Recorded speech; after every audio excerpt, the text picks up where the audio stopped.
38-39 रुपए पर केजी के हिसाब से।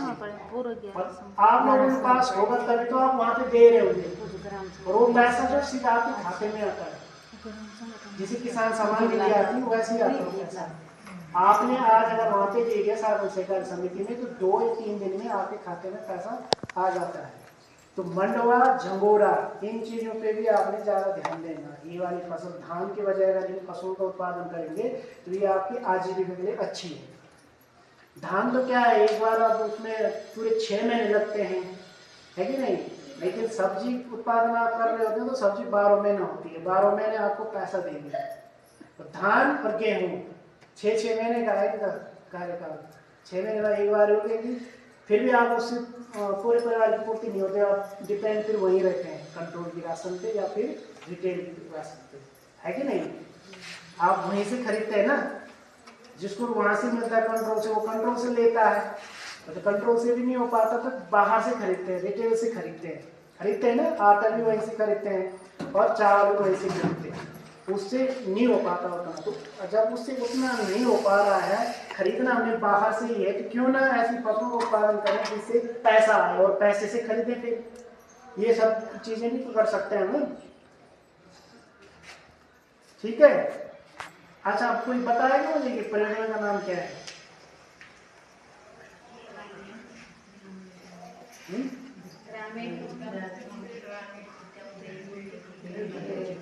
और आपकी सीएलएफ का नाम? अच्छा, जैसे कृषि में, स्मार्ट कृषि में मैंने बताया कुछ चीज का सहयोग है सीएलएफ के लिए। 2 साल से बाइंडिंग होती है, मतलब प्रोजेक्ट समेटने का काम करता है इंफॉर्मेशन को, तो 2 साल उसके लिए होते हैं, पर 5 साल तो पूरा आपके साथ काम करना है परियोजना में। अब आप लोग उसका लाभ नहीं उठाएंगे, केवल ये सोचेंगे कि घर में मुझे व्यक्तिगत जो है 1-2 लाख रुपए मिल जाए। जैसे गवर्नमेंट का पिछली बार एक अफवाह फैली थी कि 15-15 लाख रुपए जो प्रत्येक व्यक्ति को मिलेंगे, तो सब लोग खुश हो रहे थे कि सरकार, भाजपा सरकार आ रही है, 15-15 लाख रुपए मिलेंगे सबको। अगर 15-15 लाख रुपए सबको मिलते तो जो ठेली चला रहा, ठीक है, जो दिहाड़ी मजदूरी कर रहा है, या जो अन्य ऐसे काम कर रहे हैं, जो अभी इन्हीं को देख लो, बिहारी हैं या फिर नेपाली हैं या हम ही में, ये सब छोड़ देते तो वो पैसे वहीं रहते, वो पैसे किसी काम के नहीं होते। जो अमीरी गरीबी रहती है, ये तालमेल रहता बना हुआ, ताकि काम चलता रहे पूरे संसार का। सबके पास अगर पैसा हो गया तो कोई ना काम करेगा, भूखे मर जाएंगे, सबसे पहले तो भूखे मर जाएंगे। खेती बाड़ी कोई नहीं करेगा, किसान छोड़ देगा, उसके पास पैसा आ जाए, वो सोचे मेरे पास तो पैसा आ जाए। इसीलिए भगवान ने भी, प्रकृति ने भी ऐसा सामंजस्य बना रखा है हमको चलाने के लिए, हमारे जीवन चलाने के लिए, ताकि सबका जीवन चले, है कि नहीं। चाहे वो पैसों के मामले में हो, चाहे वो किसी और मामले में भी हो, जो भी हम पढ़ाई लिखाई करते ना, उसमें सारे एक जैसे क्यों नहीं हो जाते, तेज दिमाग के, कुछ मंद बुद्धि भी तो रहते हैं। अब वो भी एक वो है ना कि भाई अगर ये सीधा इंजीनियरिंग कर लिया इसने, फलाना जो भी बड़ी बड़ी डिग्रियां कर लिया और ये सारे एक जैसे हो गए तो कोई काम नहीं करेगा फिर, और सबको सरकार नौकरी भी नहीं दे सकती है। इसीलिए सरकार भी ये सोचती है कि इस तरह की योजनाएं धरातल पे की जाए और लोग जो है स्वरोजगार के प्रति अपना कदम उठाएं, स्वरोजगार अपनाएं, ठीक है। उससे पलायन भी रुकेगा और लोग संगठित भी रहेंगे और पैसे आजीविका गतिविधियां भी आप लोगों की चलती रहेगी, ठीक है। इसका मतलब ये है, जो परियोजना है या मिशन है, मिशन भी यही काम कर रहा है। सबसे पहले जैसे मैंने पहले बताया था कि समूह बनाए, ग्राम संगठन बनाए, और आपके समूह, आपके जो ग्राम संगठन है उसको CIF फंड भी दिया है, कहीं 55,000 दिया है शुरुआती में, फिर अब उसकी जो धनराशि बढ़ रखी है, 75,000 रुपये हो रखी है। आप लोगों को 75,000 रुपये कितने समूह हैं जिनको मिल रखा है वर्तमान में?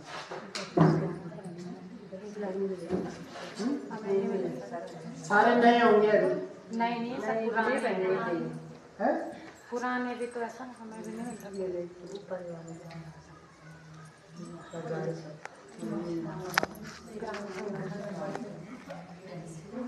किसी भी समूह को नहीं मिला अभी तो आरंभ नहीं पड़ा, 20,000 पर मिलेगा वो पैसा एनआरएलएम से आपको प्रत्येक एसएचजी को सीआई फंड मिलेगा 75,000 रुपए।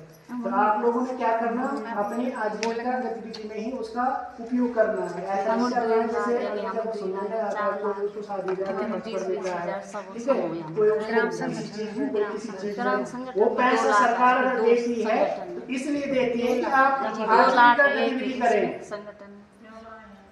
ठीक है। चाहे आप पशुपालन करें, चाहे सब्जी उत्पादन करें, चाहे परंपरागत जो हमारे मिलेट वाली फसलें हैं, मिलेट मिशन को देख लो उत्तराखंड में कितना फेमस हो गया है। जहाँ पहले कोई झंगोरा और मंडवा को पूछता नहीं था, आज झंगोरा मंडवा की कितनी अहमियत होती है। आप तो उसी से अपनी आजीविका चला सकते हैं। अगर आप झंगोरा का उत्पादन कर रहे हैं, मंडवा का उत्पादन कर रहे हैं, तो मंडवा जो है बीज की दलाली पूरी तरह से खत्म। ठीक है, तो अब मैं थोड़ा सा ऐसा करता हूँ कि काम किया नहीं पैसा नहीं दिया, फिर क्या बन जाता है, ये तो पाप है। का सहयोग है सीएलएफ के लिए। 2 साल से जो बाइंडिंग होती है, मतलब प्रोजेक्ट समेटने का काम करता है इंफॉर्मेशन को, तो 2 साल उसके लिए होते हैं, पर 5 साल तो पूरा आपके साथ काम करना है योजना में। अब आप लोग उसका लाभ नहीं उठाएंगे, केवल ये सोचेंगे कि घर में मुझे व्यक्तिगत जो है 1-2 लाख रुपए मिल जाए। जैसे गवर्नमेंट का पिछली बार एक अफवाह फैली थी कि 15-15 लाख रुपए जो प्रत्येक व्यक्ति को मिलेगी, तो सब लोग खुश हो रहे थे कि सरकार, भाजपा सरकार आ रही है, 15-15 लाख रुपए मिलेंगे सबको। अगर 15-15 लाख रुपए सबको मिलते तो जो ठेली चला रहा, ठीक है, जो दिहाड़ी मजदूरी कर रहा है, या जो अन्य ऐसे काम कर रहे हैं, जो अभी इन्हीं को देख लो, बिहारी हैं या फिर नेपाली हैं या हम ही में, ये सब छोड़ देते तो वो पैसे वहीं रहते, वो पैसे किसी काम के नहीं होते। जो अमीरी गरीबी रहती है, ये तालमेल रहता बना हुआ, ताकि काम चलता रहे पूरे संसार का। सबके पास अगर पैसा हो गया तो कोई ना काम करेगा, भूखे मर जाएंगे, सबसे पहले तो भूखे मर जाएंगे। खेती बाड़ी कोई नहीं करेगा, किसान छोड़ लेगा, उसके पास पैसा आ जाए, वो सोचे मेरे पास तो पैसा आ जाएगा। इसीलिए भगवान ने भी, प्रकृति ने भी ऐसा सामंजस्य बना रखा है हमको चलाने के लिए, हमारे जीवन चलाने के लिए, ताकि सबका जीवन चले, है कि नहीं। चाहे वो पैसों के मामले में हो, चाहे वो किसी और मामले में भी हो, जो भी हम पढ़ाई लिखाई करते हैं ना, उसमें सारे एक जैसे क्यों नहीं हो जाते, तेज दिमाग के, कुछ मंद बुद्धि भी तो रहते हैं। अब वो भी एक वो है ना कि भाई अगर ये सीधा इंजीनियरिंग कर लिया, इसने फलाना जो भी बड़ी बड़ी डिग्रियां कर लिया और ये सारे एक जैसे हो गए तो कोई काम नहीं करेगा, फिर तो सबको सरकार नौकरी भी नहीं दे सकती है।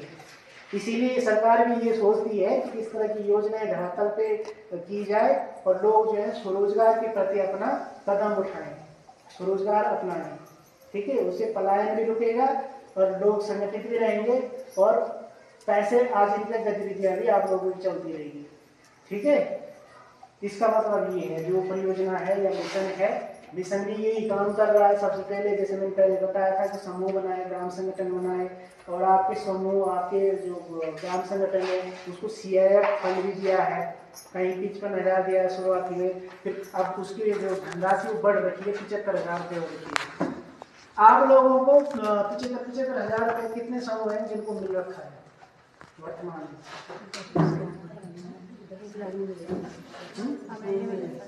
सारे नए होंगे अभी? नहीं, सब पुराने हैं, पुराने भी तो ऐसा हमें भी नहीं मिला।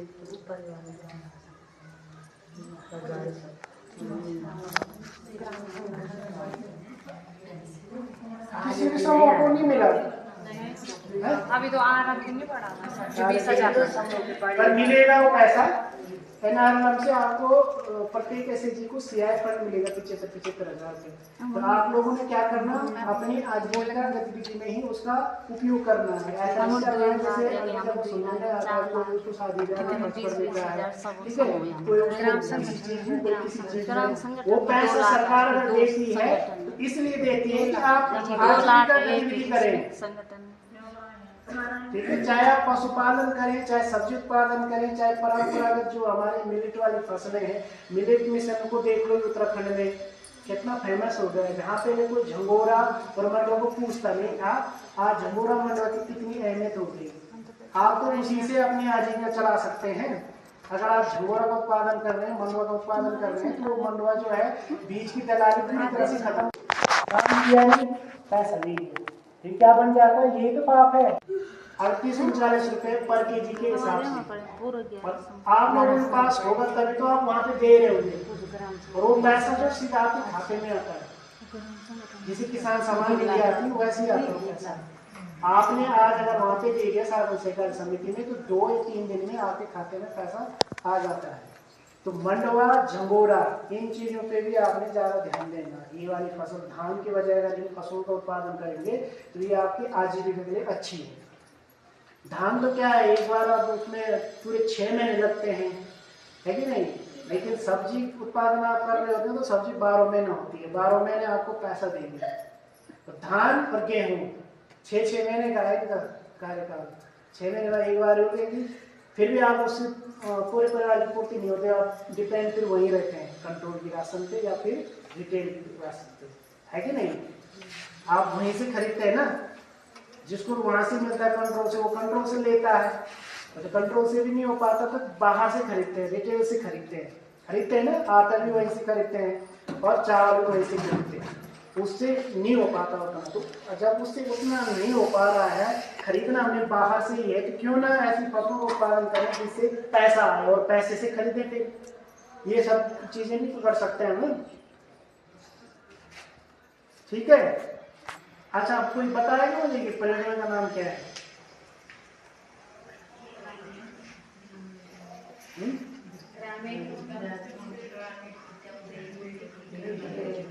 और आपकी सीएलएफ का नाम? अच्छा, जैसे कृषि में मैंने बताया कुछ चीज, ठीक है। तो अब मैं थोड़ा सा ऐसा करता हूँ कि